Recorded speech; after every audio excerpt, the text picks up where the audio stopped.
आगे देखिए क्या होता है। वह जो गुरु की सेवा में लगा हुआ चतुर ब्राह्मण बालक होता है, वो जब उठता है तो देखता है कि भगवान सूर्य उदित हो रहे हैं, लाल लाल अपनी आँखों से विश्व को देख रहे हैं।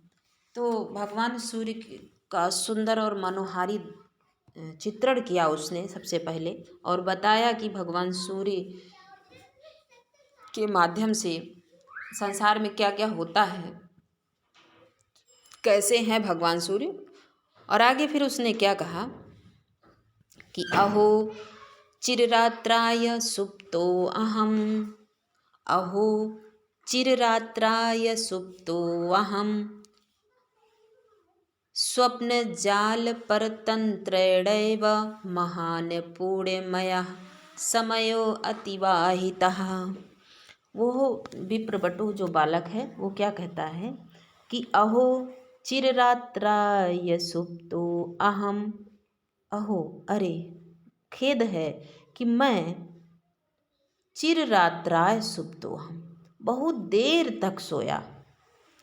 स्वप्न जालपन पर तंत्रेणैव महान पूर्णमयः समयो अतिवाहितः।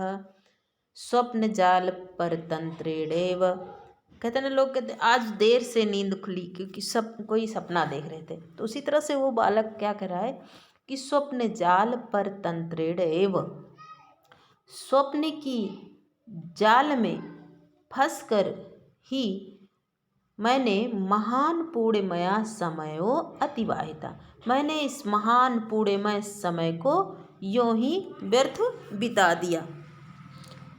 उसे देखो कितना दुख हो रहा है देर से उठने के कारण। वो बालक जो है कितना परेशान है कि अरे मैंने जो इतना सुंदर समय था वो कैसे गंवा दिया।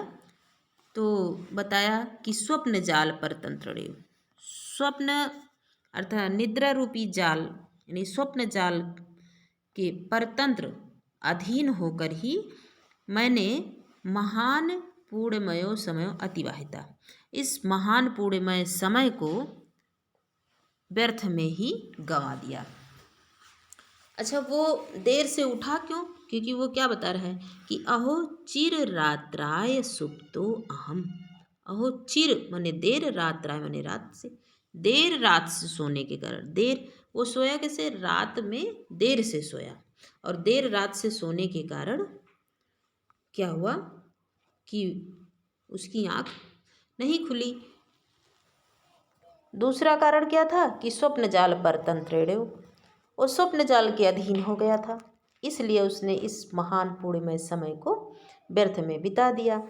आगे क्या कह रहा है वह बालक कि संध्योपासना समयो अयम अस्मद गुरु चरणानाम, संध्या उपासना समयो, अयम, अयम माने क्या होता है, यह, अयम यह संध्या उपासना समय, संध्या उपासना की बेला है। संध्या उपासना देखो, सूर्य उदय जब होता है तब, और जब सूर्य अस्त होता है तब, इस दोनों समय में सूर्य कैसा रहता है, लाल रहता है।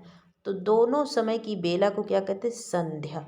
और संध्या उपासना दोनों समय में सूर्य की पूजा होती है, इसलिए ये प्रातः काल का समय है, इसलिए उसने कहा। तो इसको शाम ना समझिएगा, यहाँ पर संध्या का मतलब प्रातःकालीन संध्या बेला यानी सूर्य उदित हो रहा है। तो अयम संध्या उपासना समयो, यह संध्या उपासना का समय है। अस्मद गुरु चरणानाम, अस्मद गुरु चरणानाम हमारे गुरु चरण पाद का, अर्थात हमारे गुरु जी जो हैं उनके यह संध्या उपासना का समय है। गुरु चरणा नाम, दोनों चरणों की बात कही है, अर्थात दोनों चरण से गुरु संध्या उपासना करने जाएंगे, इसीलिए गुरु चरणा नाम कह दिया। हमारे आचार्य गुरुपाद, आचार्य पाद का ये संध्या उपासना का समय है। तत् सपदि अवचिनोमि कुसुमानि इति चिंतयन कदलीदलमेकमाकुंच्य, तत् सपति, तो सपदि अतिशीघ्र ही कुसुमानि अवचिनोमि, मैं फूलों को चुनता हूँ। इति चिंतयन, ऐसा सोचता हुआ। देखिए यहाँ सब प्रत्यय लगा हुआ, चिंतयन में क्षत्रिय प्रत्यय लगा हुआ है, इसलिए जिसका अर्थ होता है हुआ। जो भी, जैसे पठन तो पढ़ता हुआ, गमन चलता हुआ, चिंतन माने चिंतन करता हुआ, ऐसा चिंतन करता हुआ, ऐसा चिंतन करता हुआ। कदली दलमेकम आकुंच्य, कदली दलमेकम आकुंच्य, एक कदली दलम, कदली दल, कदली किसे कहते हैं? कदली कहते हैं केले।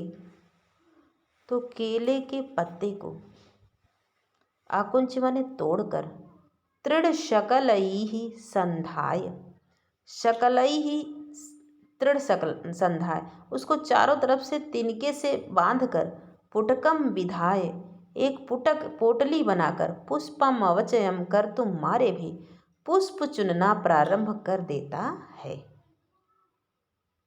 वह जो ब्राह्मण बालक है, पहले तो वो पश्चाताप करता है कि मैं इतनी देर तक सोता रहा।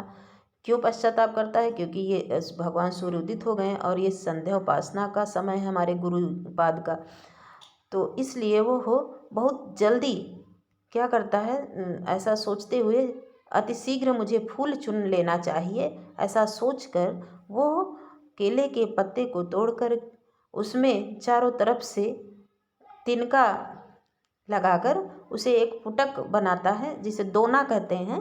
तो दोना बना करके और वह पुष्पचयन कर्तुम आरेभे, फूल चुनना प्रारंभ कर देता है।